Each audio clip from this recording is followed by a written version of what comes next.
I am not sitting in that lot.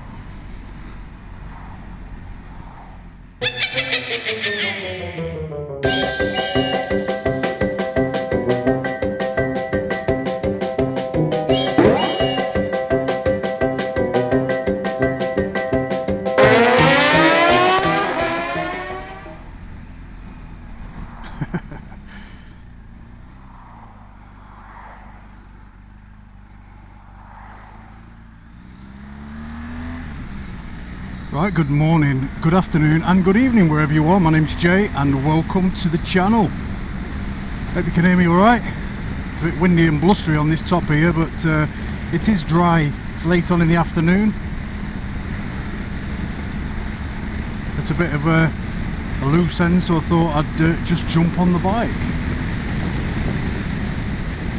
So on my last video I introduced this bike to you guys, the 1200 GS Adventure, and I just thought I'd just go for a little mooch, take you guys with me and just show you a little bit more of the bike and show you around the bike. So just going to keep it local.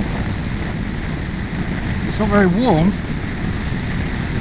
it's dry but it's not very warm. I've got my my summer gloves on as well. But no, this is the triple black GSA. It's a 2017. Those who know about GSAs, let me just get past this because I can't multitask.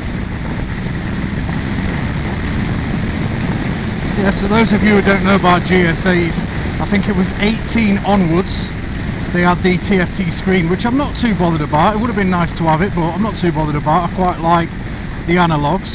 I have actually got as well the Nav 6, the BMW Nav 6 Motorrad Navigator 6, and there's been a lot of mixed sort of reviews on that, saying that they have issues and stuff with it. Now I've not had it long enough to experience any issues, but I'm not really bothered about using it as a sat nav. But seeing as I've got it, obviously I'm going to use it as a sat nav. But I just like how I can use the jog wheel with it, which you can with the adapter you get with your phone. A £200 Motorrad cradle thing you get for your phone allows you to do that. But this has got so many more features on it. I just like how it's got your speed, your temperature and all that. You can have as many on as you like. Like if I roll it back, look, see that speed and fuel range, roll it back and there's just my speed. And I do think that's amazing. It's really good, that, and it's just there as well. So I like that, and the fact that it's got that digital speed readout as well, rather than having to look at these analogues. So when you get a bit older like me, you probably have difficulty reading those, although I don't yet, and I need glasses to read, but I'm quite easy reading that. And those who know me as well, you know that I don't speed. It's not in my skill set. I've actually forgot my wallet. I'm going to go and get a brew or something. Well, not a brew, but a drink, maybe a little snack before we go up onto the top. It's always nice to stop and have a little refreshment, and then I'll show you around the bike. I know I had a GS before. Someone mentioned that I had a GS before. I think it was Al, and he mentioned on there that I had a GS and I didn't like it. Well, the fact that I didn't like it, which is what I said on there, was the fact that I had issues from day one with it, which I wasn't, well, something didn't sit right with me and they wouldn't accept it was an issue, so I got rid of it. But this, I don't know what the difference is between the 1200, the TE one that I had, and the Adventure. This has got a lot of the gadgets and toys on it as well. This, I think I mentioned it's a triple black one, but this just seems a lot better. I don't know why. It just seems really smooth. I just feel like I could ride all day on it, and I'm starting to believe now that it's true what they say, that once you have a go on it, well, once you get a GS, I can't really say have a go because you don't really have enough time to bond, but I've had this long enough now to bond with it, and I'm absolutely loving it. And I can absolutely see why people go for these bikes. Do you have to go off-road all the time with it? Do you really want to be taking an £18,000 plus motorbike off-road?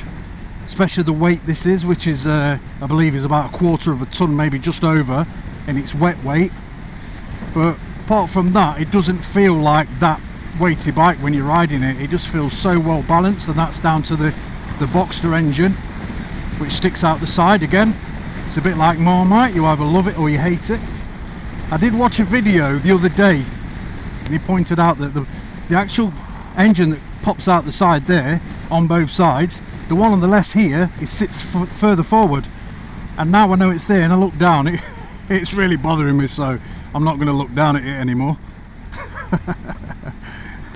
But yeah, I'm just loving it. I just love how nimble it is, how nimble it feels, but how you feel like you're in the bike as well, so you feel quite secure and safe on it. And it's certainly got road presence as well.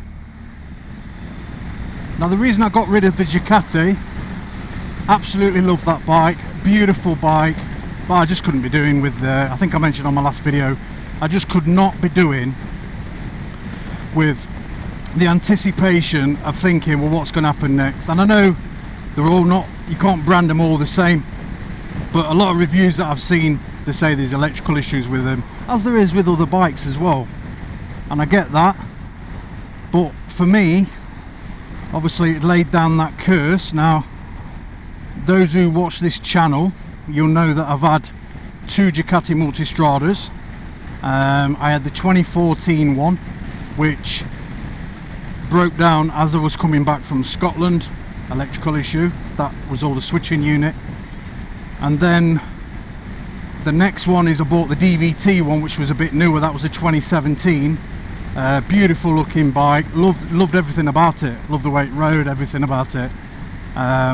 It was comfortable, it was everything, But then I had an issue not long after I'd had it, where my couple of sensors, one had fused itself to the exhaust, and which again, that could happen to any bike really, couldn't it? So but the other one was just something to do with the throttle. And then after that I started getting an issue with the ESG, or the active suspension, whatever it is, sky hook suspension I think it's called on those. There was a light coming on, it was periodic. Then I was having issues with the switch, the starter switch, so I've had to turn it off on using the emergency. I don't know why I'm pointing to this bike, don't even resemble that bike. So yeah, it just sort of laid the seed, it just sort of confirmed to me that I don't want this bike, because I want to go touring. I'm going to Ireland with Moist Decoy in June, and I want something a little bit more reliable. And I know, you know, I'm looking at all bikes. I do even like the KTM as well, but a bit out of my price range for a new one. I don't think I'd have got a second-hand one of those, because again, I think it's all right if you buy a new one, because you know its legacies, you know, sort of like, you know the bike, don't you? But when you buy a second-hand bike like this one, I might have issues with this. Hopefully I won't. But yeah, you just don't know what you're inheriting, do you? People get rid of bikes for reasons, don't they?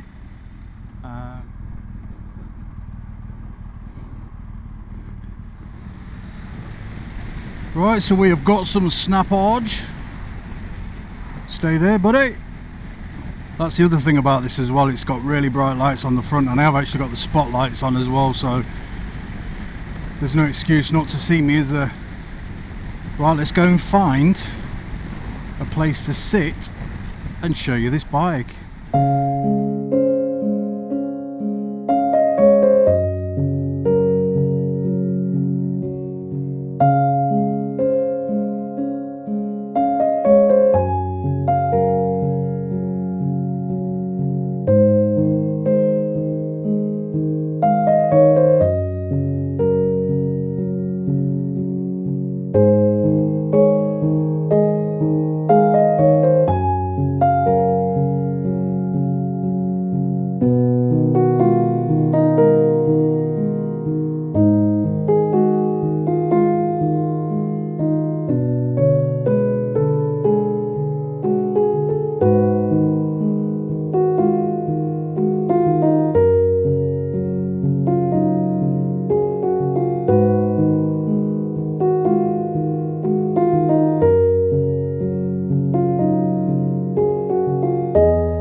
black, lover. So this is off my other GS. Now the reason I have them is because for the camera angle, because I don't like watching videos where you're looking through a screen, so I like that. It doesn't matter, it doesn't bother me about wind blast.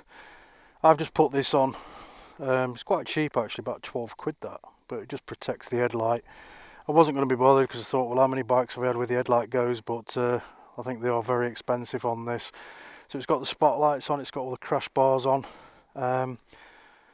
Just got standard exhaust for now. I have been toying with the idea whether to get another one on there.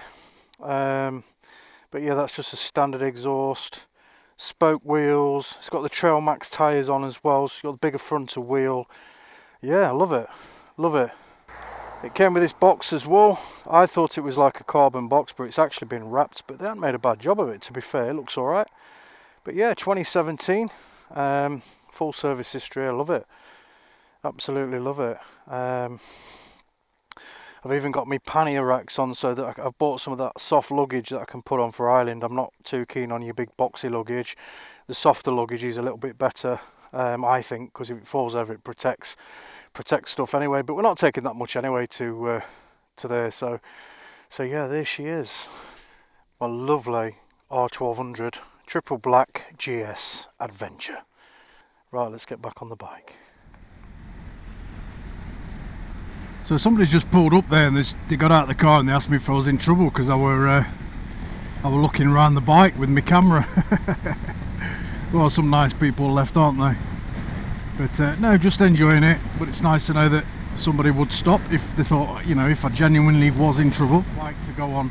And if you are considering a GS but you think, you know, it's not for me, honestly, take one out for a test ride. Because I always thought that.